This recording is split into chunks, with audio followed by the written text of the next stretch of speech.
नमस्कार दोस्तों, मेरा नाम पंकज है। मैं कानपुर का रहने वाला हूं। ये कहानी मेरी नहीं बल्कि मेरी बेटी की है। मेरी प्यारी बेटी छुटकी। कुछ साल पहले जब मैं अपने काम से एक दूसरे शहर में रहा करता था, तो एक दिन मैं मेरी बेटी छुटकी और पत्नी रमा को लेकर एक हिल स्टेशन पर घूमने गया था। तब मेरी बेटी बस 4 साल की थी। हम जहां घूमने गए थे वो बहुत ही बढ़िया जगह थी। कुछ दिन घूम फिर कर जब हम घर लौटे तो मैंने देखा कि मेरी बेटी अपने साथ कोई चीज उठाकर लाई थी। वो एक लकड़ी का खिलौना था। दिखने में वो काफी पुराना था, पर आज भी काम कर रहा था। उसकी चाबी घुमाते ही उसके अंदर से एक प्यारी सी धुन सुनाई देती थी।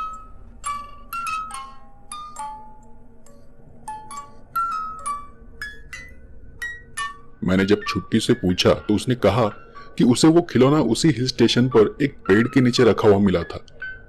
अकेला और उदास बैठा था, तो मैं उसे अपने साथ लेकर आई। मैं उसकी बात को ठीक से समझ नहीं पाया और बच्ची समझकर मैंने उस बात को वही टाल दिया। फिर एक दिन मेरी पत्नी रमा ने मुझे बताया कि छुटकी ने अब घर से बाहर जाना ही बंद कर दिया है। दिन भर वो अकेले घर में उस खिलौने के साथ ही खेलती रहती है। न जाने उसे वो खिलौना इतना क्यों पसंद आया है। तब मैंने कहा, अरे वो अभी बच्ची है, नया खिलौना है तो कुछ दिन खूब खेलेगी और फिर जब ऊब जाएगी तो अपने आप ही बाहर खेलने चली जाएगी। और ऐसा कहकर मैं अपने काम में लग जाता था।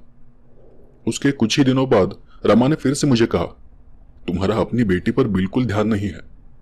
2 महीने हो गए हैं और अब तक वो 1 मिनट के लिए भी घर से बाहर नहीं गई है। जब भी उसे बाहर जाने को कहो तो कहती है कि मेरे सारे दोस्त तो यही है, तो फिर मैं क्यों बाहर जाऊं। और ऐसा कहकर फिर अपने कमरे में चली जाती है। कभी अगर मेरे साथ चलने को कहूं तो भी नहीं आती, सीधे मना कर देती है। तो मैंने रमा से कहा, ठीक है, बच्ची है तो क्या कर सकते हैं, तुम रहने दो, मैं बात करता हूं। तब रमा ने कहा, नहीं, तुम मेरी बात को समझ नहीं रहे। छुटकी पहले अपने कमरे में भी अकेले जाने से डरती थी और अब दिन भर वो अकेले ही अपने कमरे में रहती है। इतना ही नहीं बल्कि अब उसे अकेले घर में रहने से भी डर नहीं लगता। मैं जब घर का काम कर रही होती हूँ तो अचानक ही उस खिलौने की आवाज आती है और मुझे छुटकी के साथ साथ और भी कई बच्चों के हंसने की आवाज सुनाई देती है। तो मुझे रमा पर थोड़ा गुस्सा आ गया। रमा, अब ये ज्यादा हो रहा है। अरे वो बच्ची है, कोई भूत नहीं कि कुछ भी बताए जा रहे हो। और तुम्हें पता है कि मैं नास्तिक हूं, न मैं भगवान में विश्वास रखता हूं और न ही भूत प्रेतों में। तो ऐसी मनगढ़ंत कहानियां मुझे मत सुनाया करो तुम। और रमा की बात सुनने के बाद मैंने खुद छुटकी पर ध्यान देना शुरू किया। पर तब मैंने भी महसूस किया कि रमा की एक बात तो सच थी कि छुटकी बिल्कुल भी अपने कमरे से बाहर नहीं निकलती थी। दिन भर वो उसी खिलौने के साथ खेलती रहती थी।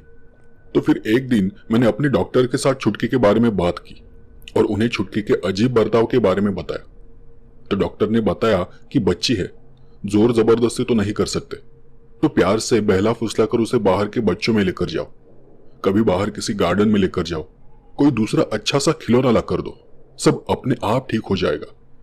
तो जैसा डॉक्टर साहब ने कहा था मैंने वही किया। मैं खुद उसे घर से बाहर लेकर जाता और बच्चों के साथ खेलता, पर छुटकी का सारा ध्यान बस अपने घर की ओर लगा रहता। वो खेल खेल में बीच में ही भागकर घर के अंदर अपने कमरे में चली जाती थी। उसके बाद एक दिन मैं उसे गार्डन ले जा रहा था और वो आने को तैयार ही नहीं थी। उसे लाख मनाने के बावजूद वो गार्डन जाने के लिए राजी नहीं थी। जैसे तैसे मैंने उसे राजी कर लिया, लेकिन बाहर जाते ही कुछ ही मिनट में वो घर वापस जाने की जिद करने लगी। गार्डन गए तो भी हर एक मिनट में वो यही बात पूछती थी कि हम घर वापस कब जाएंगे। अब मैं भी उसके इस अजीब बर्ताव से थोड़ा परेशान हो गया था।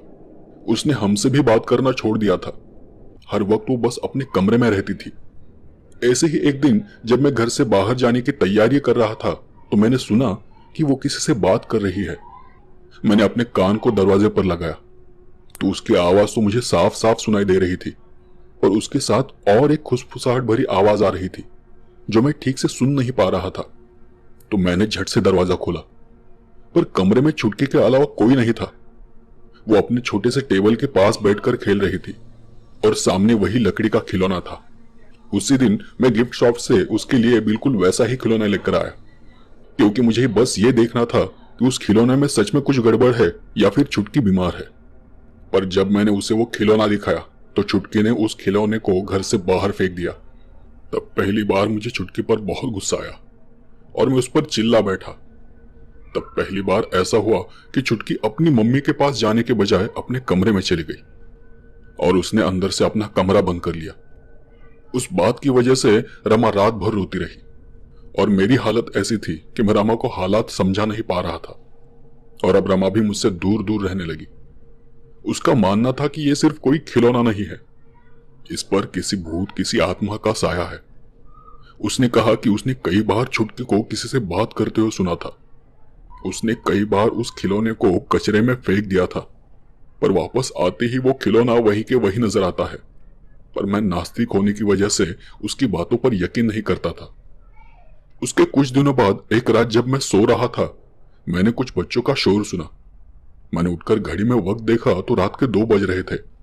वो देख मैं हैरान हो गया, इतनी रात को कौन से बच्चे खेल रहे हैं। मैंने अपने बिस्तर से उठकर खिड़की से बाहर झांक कर देखा, तो जो देखा वो देख मैं बहुत घबरा गया। छुटकी बाहर अकेले ही खेल रही थी, पर वो ऐसे खेल रही थी जैसे उसके साथ और भी कई बच्चे खेल रहे हो। पर मैंने तो बच्चों की आवाज साफ साफ सुनी थी। मैं कमरे से बाहर गया तो देखा कि घर का दरवाजा खुला हुआ था। फिर मैं दौड़कर घर से बाहर गया और छुटकी को उठाकर घर के अंदर ले आया और अंदर से दरवाजा लगा लिया। मेरी उस हरकत की वजह से छुटकी जोर जोर से रोने लगी, क्योंकि उसे बीच रात बाहर खेलने जाना था। तब रमा भी जल्दी से बाहर आई। मैंने उसे सारी बात बता दी और फिर मेरी बात सुनकर वो मुझ पर ही गुस्सा होने लगी। मैंने उसे समझाते हुए कहा कि ये भूत भूत कुछ नहीं होता, हमारी छुटकी शायद बीमार है। मैं कल ही उसे एक अच्छे से दिमागी डॉक्टर को दिखाता हूं। दूसरे ही दिन मैं उसे जबरदस्ती एक स्पेशलिस्ट डॉक्टर के पास ले गया और उन्हें सारी घटनाओं के बारे में बता दिया। तब डॉक्टर ने बताया कि यह स्किज़ोफ्रेनिया रोग के लक्षण है। इस रोग में ऐसा होता है कि इंसान खुद ही अपने दिमाग में अलग अलग लोगों की छवि बना लेता है और खुद ही अलग अलग आवाजों में बात भी करता है। तो उसे लगता है कि वो किसी और से बात कर रहा है, पर असल में वो खुद ही खुद से बात करता होता है। फिर डॉक्टर के कहने के मुताबिक मैंने छुटकी पर उस बीमारी का इलाज करना शुरू कर दिया, पर उस इलाज का भी उस पर कुछ भी असर नहीं हो रहा था। मुझसे उसकी हालत देखी नहीं जा रही थी। दिन ब दिन हालात बिगड़ते चले जा रहे थे। छुटकी किसी को भी अपने कमरे में आने नहीं देती थी। हमसे भी वो अजीब तरह से बात करती थी। कभी दिन दिन भर खाना नहीं खाती, तो कभी बीच रात हमें किचन से बच्चों की आवाजें आती और सुबह उठकर देखते तो सब यहां वहां गिरा हुआ होता था। उसकी और रमा की हालत देख मैं भी थोड़ा परेशान हो गया था और एक रात जब मैं सो रहा था तो मैंने देखा कि छुटकी हमारे कमरे में एक कोने में खड़ी है। उसके बाल बिखरे खुले हुए थे, आंखें बड़ी बड़ी हो रखी थी। तो मैंने उसे आवाज दी, छुटकी, ओ छुटकी, क्या हुआ? डर लग रहा है क्या? यहां आओ। और वो दौड़कर हमारी तरफ आने लगी। तब उसके एक हाथ में वो खिलौना था और दूसरे हाथ में चाकू था। उसने उस चाकू से रमा पर वार करना चाहा, पर जैसे ही मैंने वो देखा मैं झट से उठ गया और छुटकी को पकड़ लिया। तब मुझे बहुत गुस्सा आया और मैं जोर जोर से उस पर चिल्लाने लगा। पहली बार मैंने छुटकी पर हाथ उठाया। रमा भी बहुत खौफ में थी। मैंने गुस्से में आकर उसके हाथ से वो खिलौना छीन लिया और उसे तोड़ दिया। उस रात मैंने गुस्से में उसे उसके कमरे में ही बंद कर दिया, पर जाते जाते भी उसने उस खिलौने के टूटे हुए टुकड़े अपने साथ उठा लिए। हमने उसे समझाने की बहुत कोशिश की, पर वो नहीं मानी। उसे वही खिलौना चाहिए था। मेरे चिल्लाने का, मारने का उस पर जैसे कोई असर ही नहीं हो रहा था। दूसरे दिन जब हम सुबह उठे तो सबसे पहले उसके कमरे में गए, पर वहां कोई नहीं था। वो घर छोड़कर कहीं चली गई थी। उसने अपने कमरे की सारी दीवारों पर अजीब सी ड्राइंग बना रखी थी, जिसमें बहुत सारे बच्चे खेल रहे थे और एक बहुत बड़ा साया उनके साथ था, जो हमेशा उन पर नजर रखे हुए था। हर ड्राइंग में कहीं ना कहीं वो साया नजर ही आता था और साथ में एक कागज रखा हुआ था जिसमें लिखा था कि मैं अपने दोस्तों के साथ जा रही हूं, मुझे ढूंढने की कोशिश न करना, मैं अब आपको कभी नहीं मिलूंगी। मेरे लिए हैरानी की बात यह थी कि छुटकी को लिखना ही नहीं आता था। उसके बाद रमा और मैंने जाकर पुलिस में रिपोर्ट दर्ज की। उसे हर मुमकिन जगह पर ढूंढा, उस हिल स्टेशन पर भी जाकर तलाश की, पर हमें आज तक छुटकी कहीं नहीं मिली और नहीं उसके होने के कोई सुराग मिले। मैं आज भी उस घटना को याद करता हूं तो मेरा दिल बैठ जाता है।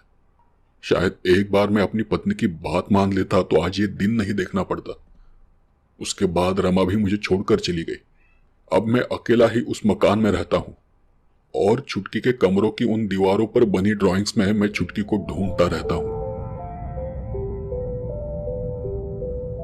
ये कहानी कुमारन और सुमति की है। कुमारन, जो कि